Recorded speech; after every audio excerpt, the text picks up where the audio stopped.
سب اس کے اندر. تو بتا کیا رہا تھا میں مختصر ماحصل یہ کہ کون سا ایسا مسئلہ ہے جس میں ان دو وہابیوں دیوبندیوں کو ڈبل اسٹینڈرڈ نہ ہو. ایک طرف ان کے مولوی کچھ کہتے ہیں، پھر اسی مسئلے کو ان کے مولوی دوسری طرف کچھ بیان کرتے ہیں. آپ یہی مسئلہ علم غیب لے لیجئے. ان کے آپ نے اکثر وہابیوں دیوبندیوں کو یوٹیوب کے اوپر اور دیگر معاملات کے اوپر ان کے مولویوں کو دیکھے ہوں گے کہ گلے پھاڑ پھاڑ کر چیختے رہتے ہیں کہ معاذ اللہ جو حضور کے لیے علم غیب ثابت کر دے وہ مشرک ہے، وہ کافر ہے. اور وہ تو چلاتے رہتے ہیں، ان کی کتابیں بھی اسی عقیدے سے بھری ہوئی ہیں. آپ یہ دیکھیے، ڈبل اسٹینڈرڈ میں دکھا رہا ہوں، غور کریے گا. ایک طرف کہ علم غیب جو مانے وہ مشرک ہے اور یہ عقیدہ شرکیہ ہے. دیکھیے ان کا مولوی رشید احمد گنگوئی فتاوی رشیدیہ میں ہے اور اس کی جلد سوم میں کیا لکھتا ہے؟ اس میں یہ لکھتا ہے کہ اس بات علم غیب غیر حق تعالیٰ کو یہ شرک صریح ہے، یعنی کہ اللہ تعالیٰ کے علاوہ کے لیے اگر کوئی اس علم غیب کا اثبات کرے گا تو یہ شرک صریح ہے اور اس کو کرنے والا مشرک ہو جائے گا. یہ عقیدہ ان کا وہابیوں کا فتاوی رشیدیہ. اسی فتاوی رشیدیہ میں دوسری جگہ یہ عقیدہ دیا کہ اور یہ کہا کہ یہ عقیدہ رکھنا کہ آپ کو علم غیب تھا، یعنی کہ حضور کو علم غیب تھا، یہ صریح شرک ہے، یعنی کہ ایسا یہ عقیدہ شرکیہ ہے اور یہ عقیدہ رکھنے والا مشرک ہے. اور خالی یہیں تک نہیں، پھر ان کی جو ہے وہ عین ایمان تقویت الایمان، جس کے لیے تو یہاں تک لکھ دیا کہ اس کو گھر کے اندر رکھنا عین اسلام ہے، عین ایمان ہے معاذ اللہ. یعنی تقویت الایمان کے اندر کو، اور اسی تقویت الایمان کے اندر لکھا انہوں نے، غور سے سنو، اسی تقویت الایمان کے اندر انہوں نے یہ لکھا کہ اس عقیدے سے البتہ آدمی مشرک ہو جاتا ہے، خواہ یہ عقیدہ انبیاء اولیاء کیسے رکھے، خواہ پیر و شہید، خواہ امام و امام زادے، خواہ بھوت پری، پھر خواہ یوں کہے کہ یہ بات ان کو اپنی ذات سے ہے، خواہ اللہ کے دینے سے. لکھتا آگے غرض تقویت الایمان کے اندر، غرض اس عقیدے سے ہر طرح شرک ثابت ہوتا ہے، ہر طرح شرک ثابت ہوتا ہے. انہوں نے عقیدہ دیا. اب اس کے اندر میں بات آگے کروں گا، ان کا ڈبل اسٹینڈرڈ بتاؤں گا، لیکن پہلے آپ یہ دیکھیے اس عبارت کے اندر اس نے شروع کہاں سے کیا تھا؟ انبیاء اولیاء سے شروع کیا تھا اسماعیل دہلوی نے تقویت الایمان میں، اور ختم کہاں کیا؟ بھوت پری پر معاذ اللہ. یعنی کہ اس عبارت کے اندر، اس اقتباس کے اندر انبیاء کرام کی ذوات مقدسہ کو اور بھوت پری کو ایک ساتھ لا کے ایک صف کے اندر اس نے لا کے کھڑا کر دیا. تو یہ بے ادبوں کی تو جماعت ہے ہی، یہ گستاخوں کی جماعت تو ہے، بے ادبوں کی بھی جماعت ہے. تو انبیاء اولیاء کا سے ذکر سے شروع کیا اور اس کے اندر بھوت پری کو لا کے لگ دیا. اور یہ اس کا تقویت الایمان کا یہی طریقہ ہے، بارہ یہی ہے. جہاں پر انبیاء اولیاء ان تمام ذوات متبرکہ کو لائے گا، وہیں پر معاذ اللہ وہ بھوت پری اور جادو ٹونا ان سب چیزوں کو بھی گھسیڑ دے گا بیچ کے اندر.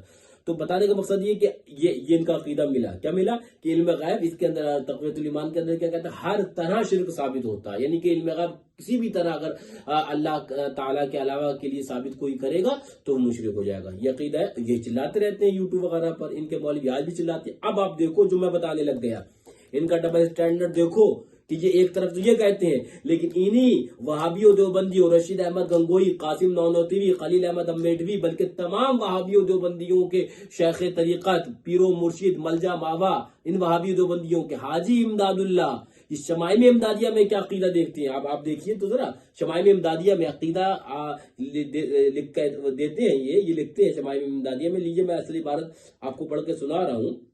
اس کے اندر یہ ان کے اچھا، یہ شمائم امدادیہ جو اس کا اردو ترجمہ ہے، اس کو اوپر تصدیق کس کی ہے؟ مصدقہ گنگوہی، یعنی کہ یہ اشرف علی تھانوی کی اس کے اوپر تصدیق موجود ہے. اب آپ شمائم امدادیہ کا یہ اقتباس دیکھیے. شمائم امدادیہ میں یہ کہتے ہیں، صفحہ نمبر 115 ہے شمائم امدادیہ. کون مصنف؟ حاجی امداد اللہ. ان وہابیوں دیوبندیوں ان کے سب کے مرشد رشید احمد گنگوئی، خلیل احمد امیٹوی، قاسم نانوتوی اور اشرف علی تھانوی سب کے مرشد، اور بلکہ سارے وہابیوں دیوبندیوں کے پیر و مرشد ملجا ماوا.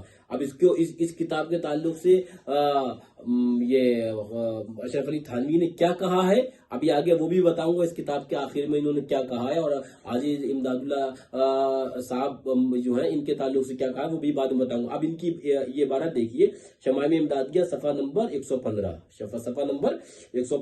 اس کے اندر یہ کہتے ہیں کہ عبارت ان کی یہ ہے کہ لوگ کہتے ہیں کہ علم غیب انبیاء و اولیاء کو نہیں ہوتا. میں کہتا ہوں کہ اہل حق جس طرف نظر کرتے ہیں دریافت و ادراک غیبیات کا ان کو ہوتا ہے. لگائیے فتویٰ حاجی امداد اللہ صاحب کو اوپر، کہیے انہیں مشرک، کہیے انہیں کافر مرتد. اب آگے دیکھیے، یہیں تک نہیں رکتے ہیں کیا، پھر سے آپ عبارت دیکھیے انہوں نے کیا لکھا کہ عبارت یہ فرمایا، لوگ کہتے ہیں کہ علم غیب انبیاء و اولیاء کو نہیں ہوتا. میں کہتا ہوں، حاجی امداد اللہ کیا کہہ رہے ہیں، میں کہتا ہوں کہ اہل حق جس طرف نظر کرتے ہیں دریافت ادراک غیبیات کا ان کو ہوتا ہے. اصل میں یہ علم حق ہے. حضرت صلی اللہ علیہ وسلم کو حدیبیہ و حضرت عائشہ کے معاملات سے خبر نہ تھی، اس کو دلیل میں اپنے دعوے کی سمجھتے ہیں.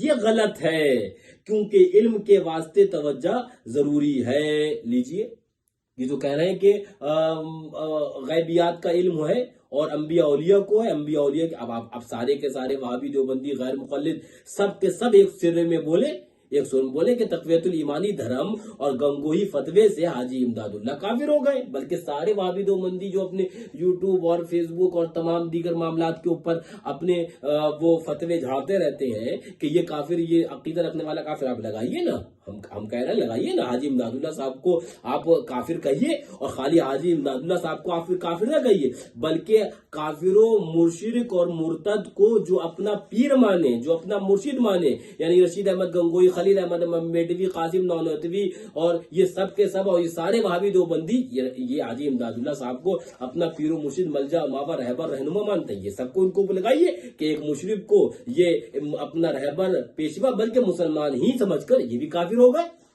تو یہ ڈبل اسٹینڈرڈ کیا ہے؟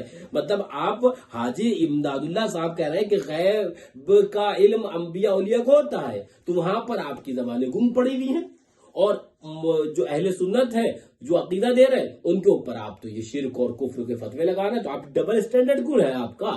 حاجی امداد اللہ صاحب یہ شمائم امدادیہ ہے نا، میں نے کیا کہا تھا، ہاں وہ بات ذہن سے نکل جائے گی کہ اس کے اوپر اشرف علی تھانوی کی کیا تھا، وہ کیا کہنا ہے وہ بھی دیکھ لیجئے.